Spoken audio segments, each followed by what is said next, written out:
Hello, my name is Chloe, welcome to my channel. Today I'm bringing to you my May wrap-up.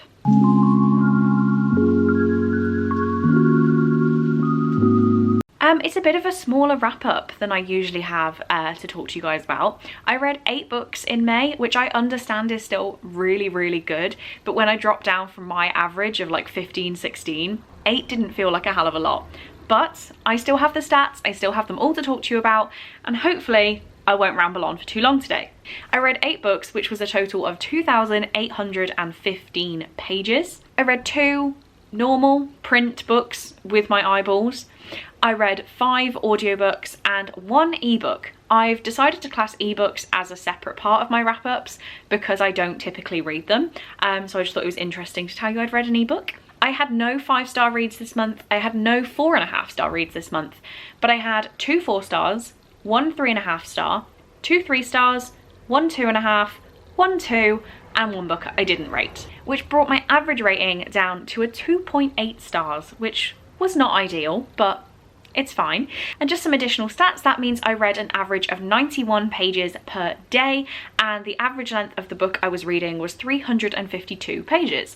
I am quite proud that I still managed to read that much during such a busy month. If you guys don't know, I went away to college for 2 weeks before my exams, and I'm currently filming this on the 9th of June, and it's my first free day after my exams. So to be able to still read 8 books last month is insane. I didn't think I'd be able to read that many. Saying that, there were a lot of audiobooks, so I was listening to them while I was working and things like that, but I still managed to get through a fair few. So seeing as we have no standout books this month in terms of rating, let's just go through the books in the order that I read them. The first book is City of Fallen Angels by Cassandra Clare.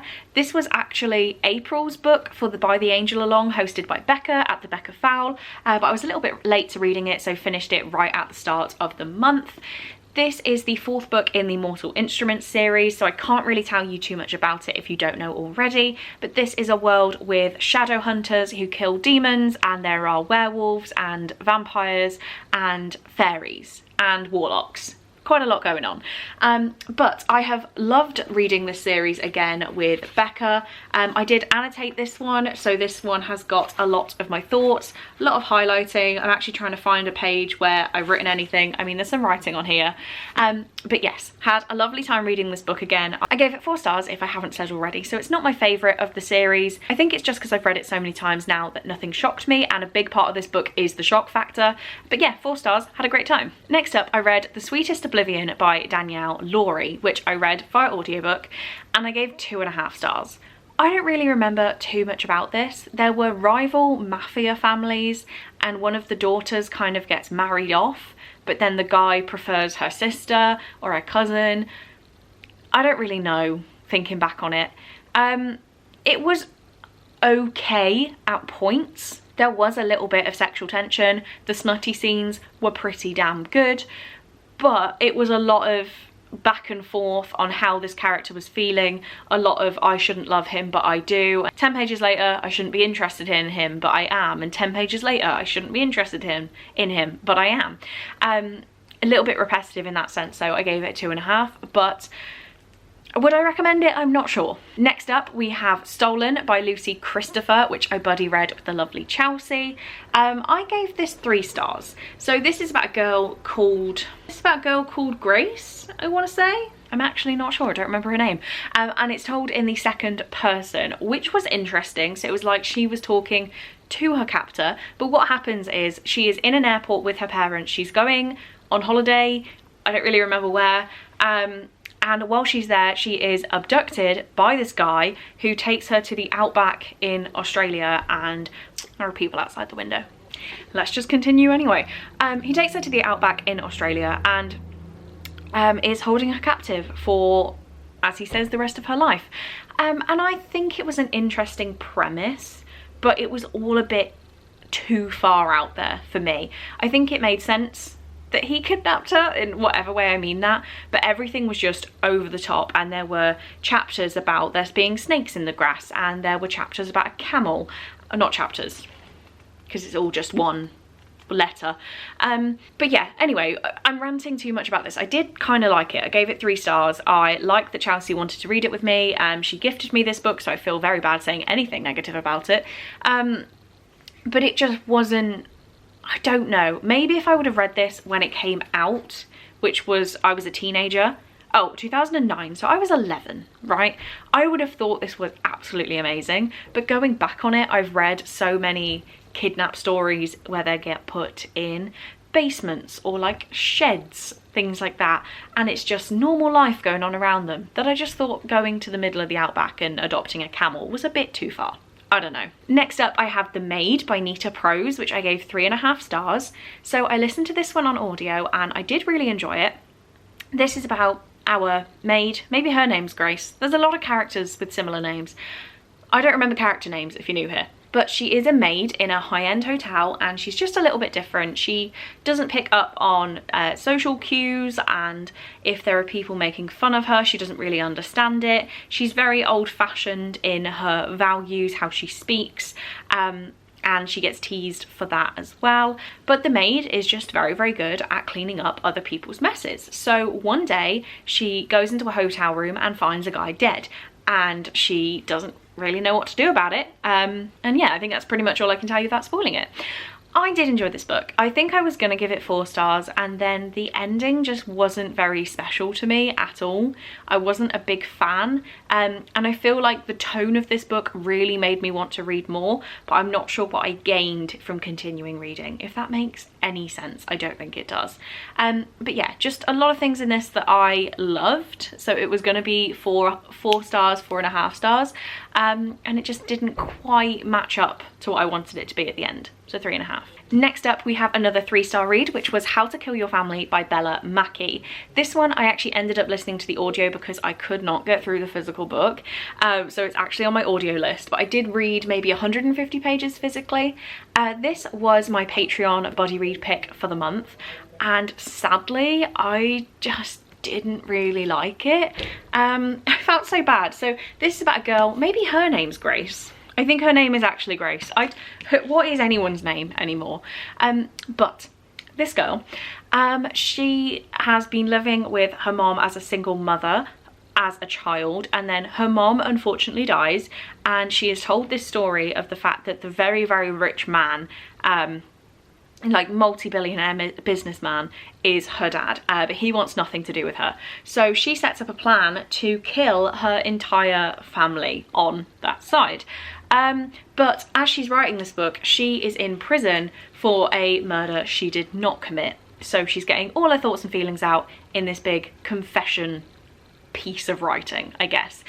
And I wanted to love it more than I did. The concept of this was really, really good.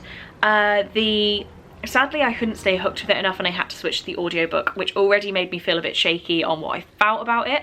The ending was okay, but it is just not what I thought it was going to be at all. I can't say too much about what happened without saying why, like without giving away what happens, about why I didn't like it. One thing I hated about this is it did just drop in unnecessary comments all the time. Like there was a comment about the Trump-Hillary election that just didn't really make sense, and I didn't feel like it was necessary. And I really don't like when authors drop political comments into books. I don't think it ages very well.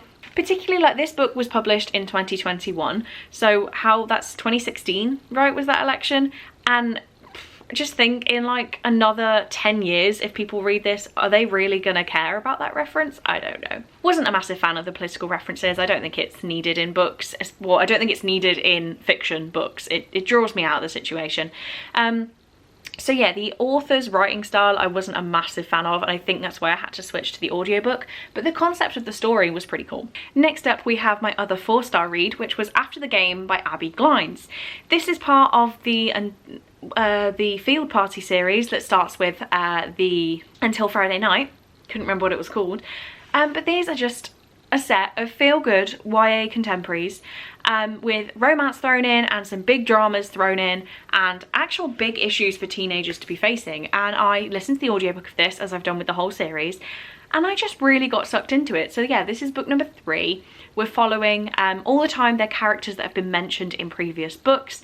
So in this one, we're following the cousin of the girl who is the main character in the first book. And it's all about him coming to terms with liking a girl that other people, like his friends, his football teammates, are not gonna like, and how he deals with everyone's feelings while still making himself happy. And I really enjoyed this book. I felt like the emotional kind of almost romantic elements were done really well, and I also think it was a good example of teenagers behaving like teenagers, but it not being silly, and them like kind of growing from their actions, if that makes any sense. Next up, we have the book I didn't rate, and that is Tiger King by Joe Exotic. I listened to Joe Exotic's memoir because why the hell not? I actually found this very, very interesting. I have watched all of Tiger King. I really enjoyed it. And this is Joe has not seen the TV show, so he wrote this book from prison, kind of telling his side of the story to a story he doesn't know what's been shown on TV. And I did find it really enjoyable. I've given it no rating because it is kind of just him rambling, but I had a good time. You learn a lot of things about the characters. I was gonna say the characters. You find a lot about the people that you see in the TV show, their backstories, their interactions with Joe, their relationship with Joe, and how he feels about them now following a big success where he is in prison, not benefiting from the success. There was also a little bit about his past health struggles and relationships, and when he tried to run for governor, or he did run for governor. So yeah, lots of stuff like that in there. I actually had a decent time, but I'm not going to rate it. And finally, we have Her Vampire Husband by Michelle Kauf, which is the one I read on as an ebook, and I gave it 2 stars. So this book I had very fond memories of. I stumbled across it as a 16-year-old on Kindle, and it's a story about the prince or king of the vampire group who is betrothed to a werewolf princess to like bond the species together and fix the war and all that kind of stuff. The sexy scenes are pretty good. Interesting dynamics between the two, but really not a lot happens. So there are a couple of sexy scenes that are quite cool. There's some chocolate. It was pretty cool, but there is a whole thing, I can't tell you what it is because it's near the end, a whole thing, it's like a big drama, like, oh my god, how are they going to solve this? And it's done in about 3 pages, like somebody just swoops in and saves the day, and you get none of this drama that's been built up. I don't know. I don't have nice things to say, so 2 stars. There we have it. Those are the 8 books I read in May. This wrap up has still been seemingly long for me not wanting to talk about the books in too much detail and there not being that many of them. But hope you enjoyed. Let me know what your favourite book was in May. I'd be very excited to hear from you. Have you read any of these books? Do you have different opinions? The same? Let me know. But on that note, that's all I have time for today. So thank you very, very much for watching this video. I really do hope you enjoyed, and I will see you in my next one. Bye!